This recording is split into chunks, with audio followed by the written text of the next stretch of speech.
E hoje é dia de mais um Ferro Respostas.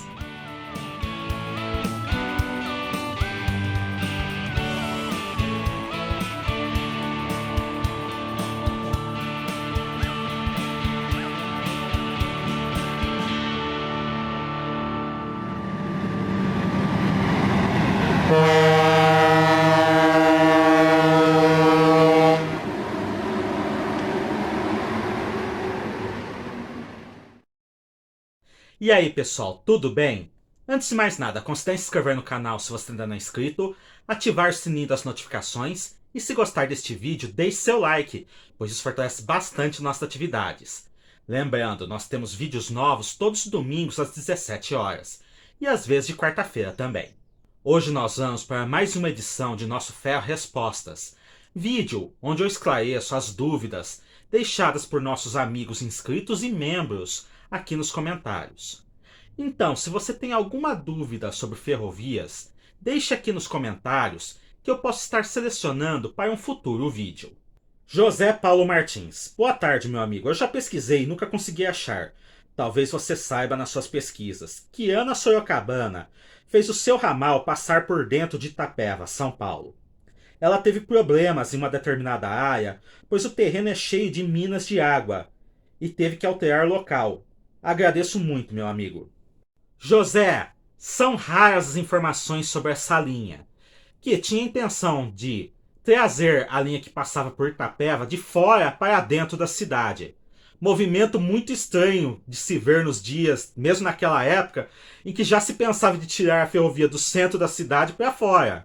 Pelo que eu encontrei, especialmente no site Estações Ferroviárias do Brasil, que fala da estação de Itapeva Nova, não confundir com Nova Itapeva, que fica no mesmo município, as obras começaram em 1945 e ainda estavam em andamento em 1949, sendo que nesse ano o prédio e o armazém que seriam utilizados já estavam prontos, mas que a colocação da linha estava atrasada. Sobre isso, nosso amigo Ricardo Braga deixou um excelente comentário, que eu vou ler na íntegra. Eu morei em Itapeva de 1974 a 1979. Essa história é interessante. O povo de Itapeva achava que a estação ficava muito longe da cidade e reivindicava uma estação no centro de uma cidade de 30 mil habitantes. A Sorocabana então abriu uma linha partindo do local chamado Pilão d'Água, cruzando a cidade até onde hoje fica a estação de Nova Itapeva, no tronco principal sul. A estação e o pátio foram construídos no centro onde hoje fica a rodoviária e repartições da prefeitura, e os trilhos foram assentados do Pilão d'Água até o centro. Porém, o relevo de Itapeva não ajudava a Sorocabana, que teve que fazer um corte de mais de 1 quilômetro para alcançar a linha próxima à fábrica de cimento. Nunca conseguiam estabilizar o corte, talvez por problemas com o lençol freático, como falou o autor da pergunta. No final, a ideia foi abandonada e os trilhos assentados foram retirados no início da década de 70.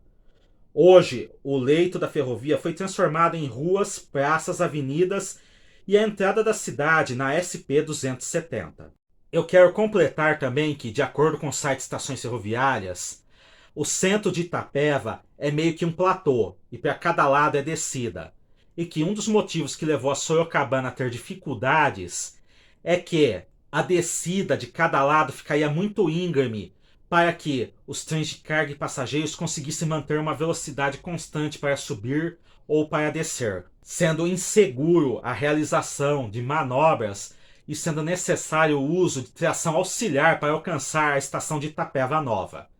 Mas também lá fala desse problema com o corte e com questões da geologia local, embora não tão específico quanto o Ricardo Braga nos trouxe.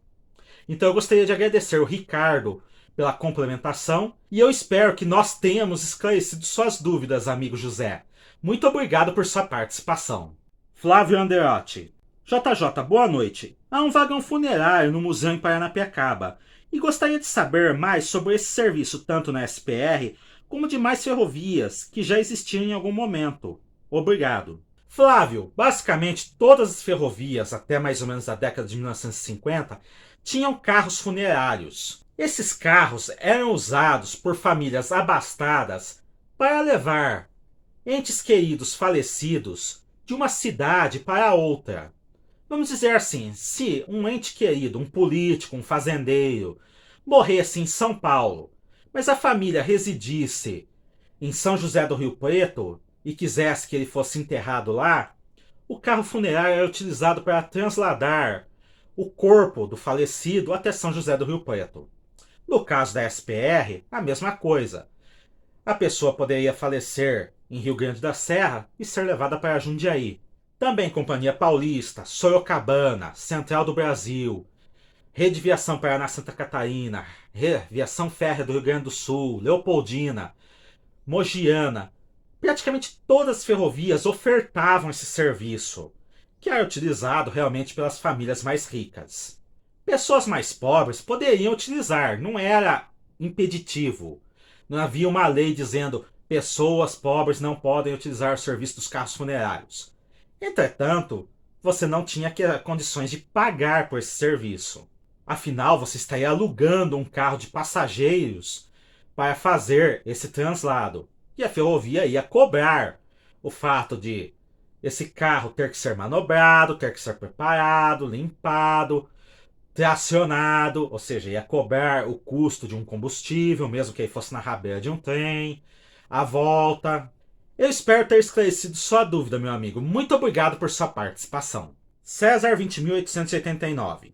Minha dúvida é, qual das concessionárias atuais herdou a maior parte dos bens da rede na época da privatização? César, na época das privatizações, certamente a concessionária que herdou a maior parte dos bens foi a FCA, até pelo tamanho que ela era, abrangendo Minas Gerais, Espírito Santo, Rio de Janeiro, Bahia, Sergipe, Goiás, Distrito Federal e São Paulo. Somente muito mais tarde, a LL acabou se tornando a herdeira da maior parte dos bens. Isso porque, além daqueles que ela herdou como FSA na Malha Sul, ela herdou os bens que eram da FEPASA e que passaram para a rede por um curto período em 1998 e que depois foram para a Ferroban, os bens da Novo Oeste, que eram da rede, originários da Noroeste do Brasil, e até mesmo os da Ferronorte, que não eram os da rede. Isso quando a LL adquiriu a Brasil Ferrovias em 2006. Atualmente eu não sei dizer em qual empresa há um grande número de bens remanescentes da rede. Talvez a MRS, porque ainda tem uma boa parte da frota antiga em operação, em boas condições. Ou, mais provavelmente, a Transnordestina, no caso aquela que já está em operação e que está tentando devolver 90% da malha abandonada, justamente por não ter renovado sua frota.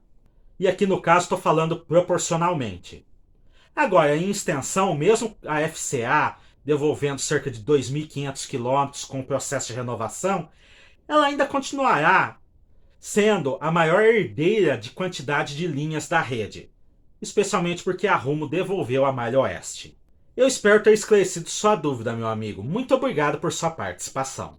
E muito obrigado pela participação de todos. Cliquem no gostei, se inscrevam no canal e ativem as notificações para fortalecerem nossas atividades e vocês não perderem nenhum novo vídeo. Até a próxima!